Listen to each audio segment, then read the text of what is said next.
नमो नमः मित्रों, प्लीज़ संस्कृत से चैनल में आप सभी का हार्दिक स्वागत एवं अभिनंदन है। आशा करती हूँ कि आप सभी आज बहुत अच्छे से, बहुत फ्रेश माइंड से आप होंगे और कल की परीक्षा में अच्छा करेंगे और ईश्वर आप सभी को कल की परीक्षा में अच्छे अंक दिलाए, अच्छे अंकों के साथ आप परीक्षा उत्तीर्ण करें। इसी शुभकामना के साथ आज हम कुछ अपने आपके सामने बातों को रखेंगे, जो कि मेरा अनुभव है और अनुभव और भी कई लोगों का अनुभव है जिन्होंने सीटेट की परीक्षा में अच्छे अंक प्राप्त किए हैं। तो हम आज कुछ टिप्स ऐसे बताएंगे जो आप वहाँ पे फॉलो कर सकते हैं और उस टिप्स को फॉलो करके यकीन मानिए आपके प्रश्नों की संख्या आप जितना करोगे उससे कहीं ज़्यादा बढ़ जाएगी। और होता क्या है ना, कई बार हम बहुत सारी तैयारी कर लें, लेकिन यदि घबराहट में है, कुछ ऐसी चीज़ें होती हैं जिनकी वजह से हम गड़बड़ कर सकते हैं। तो हमें क्या-क्या ऐसी चीज़ें, क्या-क्या ऐसी सावधानियाँ हैं जिनको ध्यान में रखना है पेपर देने से। सबसे पहले तो हम आते हैं कि पेपर नंबर 1 आपको ध्यान रखा है कि आप समय पर पहुँचे, जो निर्धारित समय है वहाँ पर आप पहुँचे और समय से थोड़ा-सा जल्दी निकलें, जाम इत्यादि ना मिले। और कई बार सेंटर को ढूँढने में, सेंटर हो सके तो आज ही देख लिए, यदि नहीं देखे हैं तो आप उस टाइम पर वहाँ पे पहुँचे, थोड़ा समय लेकर पहुँचे ताकि अगर ढूँढना-ढाँड़ना पड़े तो आप उस समय पे पहुँच जाएँ। और कई बार क्या होता है, हड़बड़ी में कॉपी इत्यादि बढ़ जाती है, 5 मिनट 10 मिनट रह जाता है गेट बंद होने में, तब लोग पहुँचते हैं तो बहुत ज़्यादा हड़बड़ाहट हो जाती है। और ये मेरा खुद का अनुभव है। हड़बड़ाहट में आपको क्या होता है कि आते हुए प्रश्न भी आप गड़बड़ करने लगते हो, फिर मार भरना और कई गड़बड़ी होने लगती है, क्योंकि हमारे अंदर एक प्रेशर आ जाता है कि अरे मुझे लेट हो गया है, वहाँ वहीं से प्रेशर रहता है। तो हड़बड़ी कहीं ना कहीं टेंशन एक दिमाग पे रहती है। और ये पेपर ऐसा है कि आप धैर्यता के साथ, बहुत फ्रेश माइंड के साथ होकर वहाँ पे जाइए, समय पे पहुँचेंगे, थोड़ा लोगों से बातचीत करिए। अब पढ़ाई लिखाई से संबंधित कोई भी बात मत करिए वहाँ पहुँच। ऐसा करने से क्या होता है ना, कई बार जैसे किसी ने कुछ पूछ लिया आपसे कि इसका क्या होगा, आप नहीं बता पाए तो वहीं से आपके अंदर थोड़ा नेगेटिव घुस जाता है, अरे हमसे यही नहीं बन रहा है तो एग्ज़ाम में जाएंगे तो हमसे क्या बन पाएंगे, क्या कर पाएंगे। तो ये सब, इन सब चीज़ों से दूर रहिए आप।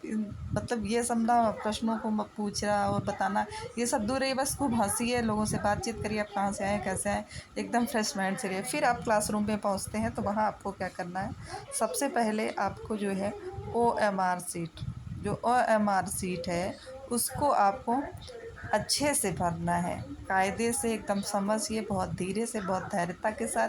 क्योंकि हमेशा हर साल ऐसा होता है कि बच्चे अच्छा स्कोर कर रहे हैं और मार्कशीट पर रोल नंबर गलत लिख दिया या आपकी जो बुकलेट सीरीज़ है वो गलत भर दिया, तो उससे क्या होता है, कॉपी आपकी नहीं चेक होते। बुकलेट सीरीज़ गलत भर दी है तो आपकी गलत कॉपी चेक, मतलब उस सीरीज़ के हिसाब से कॉपी चेक होती हैं। तो ऐसी सावधानियाँ आप रखिए कि आप सबसे पहले अनुक्रमांक और जो भी आपके फॉर्मेलिटीज़ हैं उसमें भरने की, अनुक्रमांक और सीरीज़, आपका बुकलेट नंबर, ये सब जो भी भरिए बहुत इत्मीनान से, बहुत कायदे से भरिए। क्योंकि ये पूरी जो परीक्षा देंगे उसका सबसे बड़ा ये समझ लीजिए चाबी है। अगर यही गलत हो गया तो चाहे जितना आप अंदर अच्छा कर लीजिए उसका कोई मतलब नहीं। उसके बाद अब आपका आता है थर्ड नंबर। थर्ड नंबर आपका आता है CDP।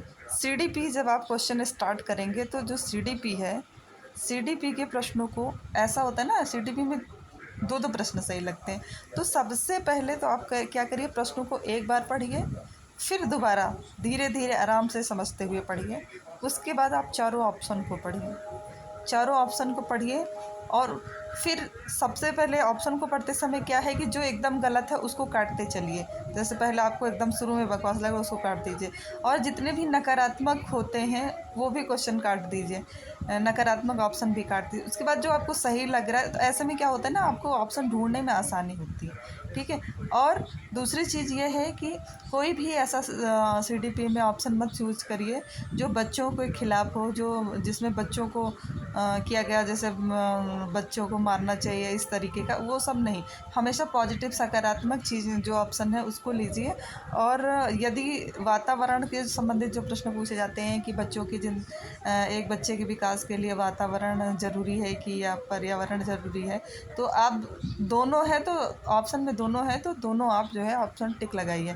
ठीक है। और कहने का मतलब ये है कि CDP जो है उसके प्रश्न भले ही बड़े बड़े देखने में लगते हैं, लेकिन उसको आप आराम से 2 बार पढ़ेंगे और ऑप्शन अच्छे से पढ़ेंगे तो बहुत बढ़िया कर ले जाएंगे। और CDP आपका स्कोरिंग होता है, उसमें अच्छा कर लेंगे तो अच्छा होगा। फिर बात आती है आपकी लैंग्वेज की। तो लैंग्वेज में क्या दिक्कत होती है, क्योंकि इसके देखो टाइम मैनेजमेंट भी सीटेट एक बहुत बड़ा खेल है। क्योंकि प्रश्न बड़े बड़े होते हैं, उसको समझने में और दो दो ऑप्शन सही लगते हैं, कई बार हम उसी में उलझे रह जाते हैं। तो इस इसलिए शुरू से ही फास्ट तुरंत स्पीड अपनी बनाइए। प्रश्नों को एकदम धैर्यता के साथ, जल्दबाजी में पढ़ेंगे नहीं समझ में आएगा, फिर पढ़ेंगे 10 बार पढ़ते रहेंगे। लेकिन धैर्यता के साथ आराम आराम से पढ़ेंगे तो 2 बार में आपको क्लियर हो जाएगा कि प्रश्न में पूछा क्या जा रहा है। और उसके बाद ऑप्शन को और नहीं, हाँ नहीं को भी हाईलाइट करिए। नहीं अगर किसी प्रश्न में पूछा गया है तो उसको भी आप हाईलाइट करते चलिए, है ना। नहीं वाले प्रश्न जो है उसको हाईलाइट करते चलिए। नहीं, कई बार हम पढ़ते हैं और नहीं देखते नहीं हैं, फिर ऑप्शन पहले ही ऑप्शन में दे दिया जा गया रहता है सकारात्मक, वही हम टिक कर देते हैं। तो इस चीज़ को आपको ध्यान में रखना है। फिर लैंग्वेज की बात आती है तो भाषा में जो आपका हिंदी, संस्कृत, इंग्लिश जो भी भाषाएँ हैं उनमें आपका पैसिव दिया जाता है या आपका पैराग्राफ दिया जाता है, गद्यांश पद्यांश दिया जाता है, उस पर आधारित प्रश्न होते हैं। तो गद्यांश पद्यांश को सबसे पहले आप गद्यांश पद्यांश के ना पढ़ के पहले प्रश्नों को पढ़िए और फिर आप गद्यांश पद्यांश को पढ़िए और फिर प्रश्न पर आइए। जैसे आपने प्रश्नों को पढ़ लिया तो आपके माइंड में प्रश्न रहेगा कि क्या क्या प्रश्न पूछा गया है। अब जब गद्यांश पद्यांश आप धैर्यता के साथ आराम आराम से पढ़ेंगे तो आपको वो लाइन प्रश्न याद आ जाएगा। अच्छा, नीचे ये प्रश्न पूछा गया, उसको आप पेंसिल से हाईलाइट कर लीजिए या तुरंत उसका अपना ऑप्शन मिला करके तुरंत टिक कर दीजिए। तो ऐसे करने में आपका टाइम बचेगा, क्योंकि होता क्या है ना कि CDP उसके बाद लैंग्वेज जो होता है वो आपका बहुत ज़्यादा समय ले लेता है।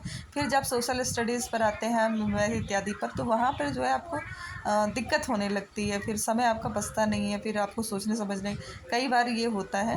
तो इसलिए स्पीड जो है अपनी मेंटेन रखिए। और स्पीड मेंटेन रखने के लिए भाई स्पीड भी मेंटेन रखना है और प्रश्नों को भी सही करना है। ऐसा नहीं कि हम बहुत हड़बड़ा के पढ़ लिया और प्रश्न गलत करते चले गए, नहीं।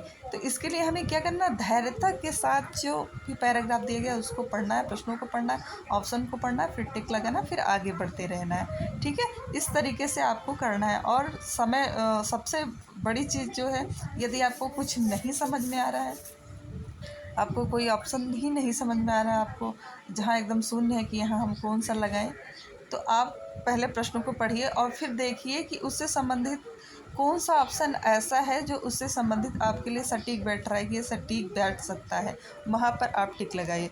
बहुत से लोग बता देते हैं कि बी बी बी बी भरो, नहीं, इसमें 5 6 7 नंबर से ज़्यादा नहीं मिलेगा, ये गलत है। अगर आप तुक्का लगा भी रहे हैं तो तुक्का ऐसे ऑप्शन पर लगाइए जो आपको लगे। जैसे प्रश्नों को 2-3 बार पढ़िए, फिर आप सोचिए कि इससे रिलेटेड चीज़ें हमने क्या क्या पढ़ी हैं और फिर उससे संबंधित जो ऑप्शन आपको सही लगे वहाँ पर आप टिक लगाइए। तो इस तरीके से आप अपने क्वेश्चन पेपर को हल करिए।